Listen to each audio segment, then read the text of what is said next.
Oi, pessoal, boa tarde. Aqui é a Lavínia. Agora a gente vai conversar um pouquinho a respeito do nariz e, sobretudo, a respeito da porção mais interna, né, do nariz, que é a cavidade nasal. Pode passar, por favor. Bom, gente, a gente vai começar falando a respeito da morfologia externa do nariz. Externamente, a gente consegue observar a raiz do nariz, que é essa porção mais superior, próxima à glabela. Inferiormente, nós temos o ápice do nariz, que é a ponta do nariz. E entre a raiz e o ápice, nós temos o dorso do nariz, certo? E na superfície inferior do nariz, gente, nós temos duas aberturas, que correspondem às narinas, tá? E essas narinas, elas são limitadas lateralmente pelas chamadas asas do nariz. Bom, e toda essa estrutura externa do nariz, gente, é sustentada por um esqueleto osteofibrocartilaginoso, que é uma estrutura de sustentação composta por ossos, por tecido fibroso e por cartilagens, né?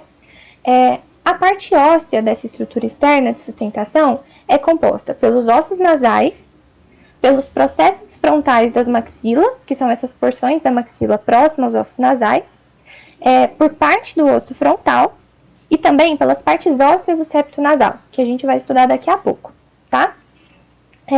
E essa estrutura de sustentação, ela também é composta por algumas cartilagens, né? E essas cartilagens são as cartilagens laterais, que sustentam boa parte da região do dorso do nariz, as cartilagens alares e a cartilagem do septo nasal.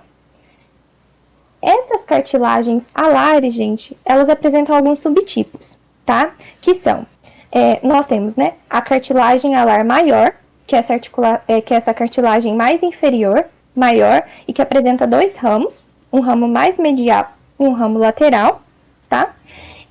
Temos também a cartilagem alar menor, que é uma cartilagem que tem um tamanho reduzido, em comparação com a cartilagem alar maior, e que se localiza mais posteriormente na região da asa do nariz.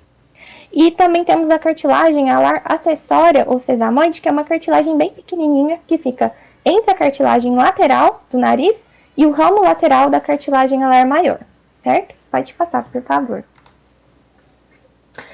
Bom, agora a gente vai estudar a porção mais interna do nariz, que é a cavidade nasal, né? E já de início, gente, é importante que a gente saiba que essa cavidade, ela se subdivide em duas outras, uma cavidade nasal direita e uma cavidade nasal esquerda. E essa divisão, ela ocorre pela presença de um septo na porção mais mediana da cavidade nasal, que é o septo nasal, tá? Mas já já a gente vai estudar esse septo. Agora, nesse slide, a gente vai começar a falar a respeito dos limites das cavidades nasais. Vamos começar por essa imagem da esquerda. Nela, a gente consegue observar os limites anterior, medial e posterior da cavidade nasal. Limitando anteriormente essa cavidade, nós temos as narinas, e posteriormente nós temos a chamada região dos córneos, que é aquela região da cavidade nasal que comunica a cavidade nasal com a nasofaringe, certo? E limitando medialmente, né, a cavidade nasal, a gente tem o septo nasal, como eu tinha falado para vocês, né, que ele divide a cavidade nasal em duas porções. Bom, agora, nessa imagem da direita, a gente consegue observar quais são as estruturas que limitam lateralmente a cavidade nasal. Nessa imagem, o septo nasal ele foi removido, permitindo então que a gente consiga observar essas estruturas da parede lateral, certo? E essas estruturas, gente, basicamente são as conchas nasais, que nada mais são do que projeções ósseas revestidas por mucosa, né, e que se projetam inferomedialmente na cavidade nasal. Elas se projetam para baixo e para a região medial, tá? Como se elas fossem persianas de uma janela, sabem? Elas ficam inclinadas. E como eu havia dito para vocês, lá na monitoria de sistema respiratório, essas conchas, elas são importantes para o aquecimento e para a umidificação do ar que a gente inspira, né? Uma vez que elas ampliam a superfície de contato da mucosa nasal com o ar inspirado, tá? E além disso, né, entre essas conchas, a gente observa alguns espaços que permitem a passagem de ar, que são os meatos nasais. A gente tem os meatos nasais superiores, os médios, os inferiores, que também já foram abordados lá na monitoria de sistema respiratório. Pode passar, por favor. Bom, pessoal, nesse slide, na imagem da esquerda, a gente consegue observar os dois limites da cavidade nasal que faltava a gente estudar, que são os limites superior e inferior. Limitando superiormente a cavidade nasal, ou seja, no teto da cavidade, nós temos o osso nasal, temos parte do osso frontal, parte do osso etimoide e temos também parte do osso esfenoide, certo? Já na região do assoalho, ou seja, no limite inferior da cavidade nasal, nós temos o osso palatino, especificamente as suas lâminas horizontais, e mais anteriormente ao osso palatino, nós temos os chamados processos palatinos da maxila, certo? Bom, então aqui a gente termina os limites da cavidade nasal. Agora, a gente vai falar um pouquinho, nessa parte da direita do slide, a respeito da mucosa nasal. Praticamente, gente, toda a cavidade nasal ela é revestida por mucosa, tá? E essa mucosa ela pode ser dividida em áreas, que são a área olfatória, a área respiratória e a área vestibular. A área olfatória, ela compreende a região da mucosa que fica nas proximidades dos nervos olfatórios, tá? Os nervos olfatórios, gente, eles são nervos cranianos, que depois o Guilherme vai falar com vocês, tá? E eles são nervos que se situam na região mais superior da cavidade nasal. E eles atravessam orifícios que a gente tem na lâmina crivosa do osso etimoide, adentrando, então, né, a região do crânio. E as regiões, né, da mucosa nasal próximas a essa região, elas fazem parte da chamada área olfatória da mucosa nasal, certo? Já a área respiratória da mucosa nasal, gente, ela é a maior das regiões da mucosa nasal e a mucosa que compõe essa área ela é bastante vascularizada, tá? Ela é uma região muito importante para o aquecimento e para a umidificação do ar que a gente inspira, por isso ela é muito vascularizada. Esses vasos vão trazer sangue e o sangue ele transfere parte da sua temperatura, né, para o ar que é inspirado. E essa é uma área, gente, que tem, portanto, um papel importante na nossa respiração, né? E por isso ela é chamada de área respiratória.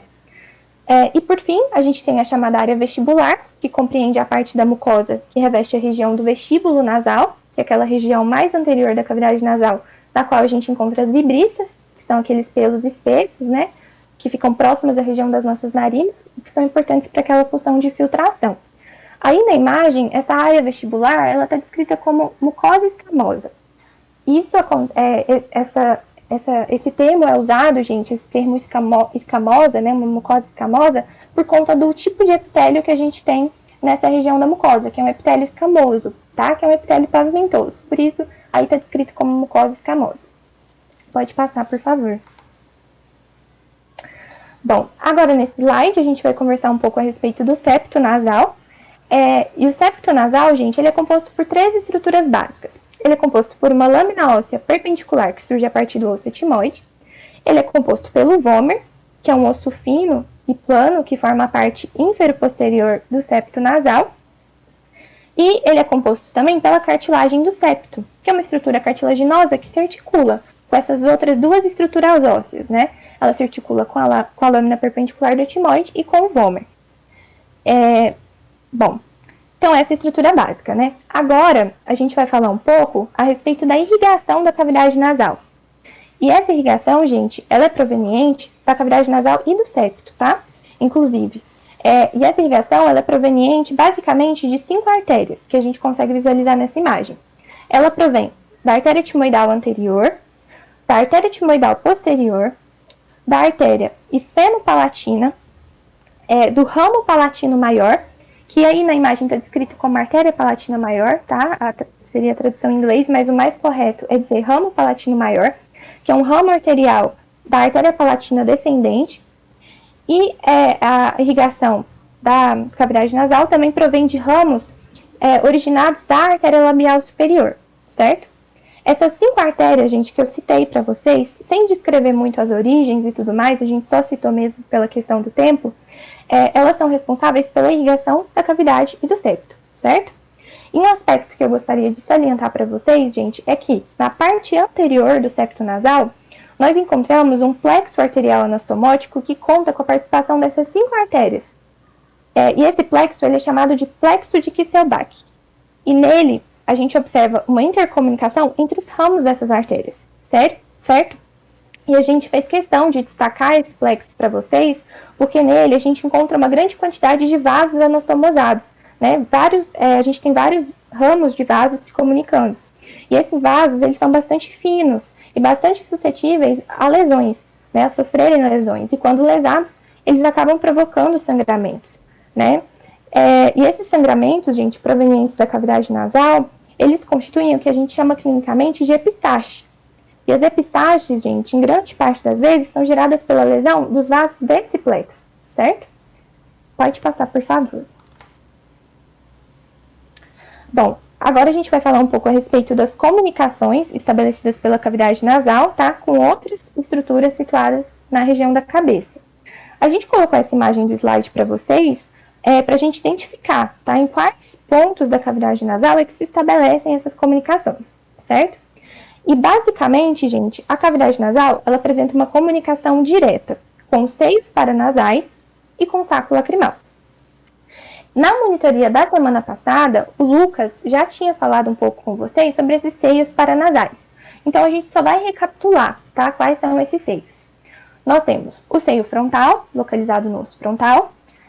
Nós temos os seios maxilares, localizados nas maxilas. O seio esfenoidal, que é esse seio mais posterior, localizado no osso esfenoide. E o seio etimoide, né? Que é um seio que se organiza em várias pequenas cavidades que são chamadas de células. Células etimoidais, né? E formando esse seio etimoide, gente, nós temos células etimoidais anteriores, células etimoidais médias e células etimoidais posteriores, que basicamente são classificadas de acordo com a localização delas, né? As mais anteriores são as células etimoidais anteriores, as mais posteriores, as células etimoidais posteriores, certo? E a que estão entre elas são as células etimoidais médias. E essas células etimoidais médias, gente, que se situam entre as anteriores e as posteriores, elas formam uma estrutura conhecida como bolha etimoidal, que a gente consegue ver nessa imagem da esquerda, e que basicamente, gente, essa bolha ela é uma saliência localizada logo abaixo da concha nasal média, que nessa imagem foi removida, tá? A concha nasal. Então, a gente consegue ver essa bolha etimoidal. Bom, então, visto isso, agora a gente vai ver qual a localização, né, desses pontos de comunicação. A gente vai começar olhando essa imagem de baixo para cima. Tá? Vamos começar então pelo meato nasal inferior.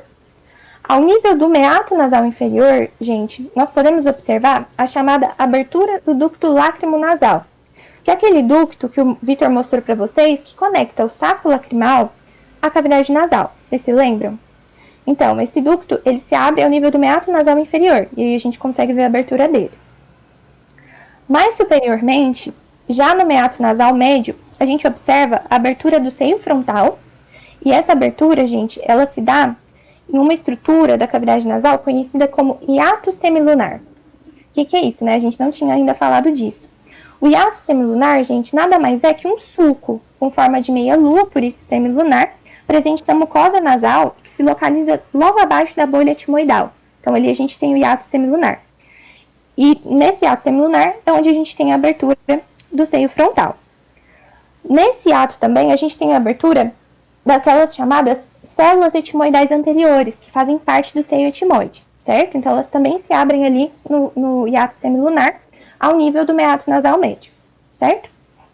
Bom, e as células etimoidais médias, elas também se abrem na região do meato nasal médio, só que elas se abrem não no hiato semilunar, elas se abrem na região da bolha etimoidal, certo? A gente consegue ver pequenas aberturas nessa região da bolha.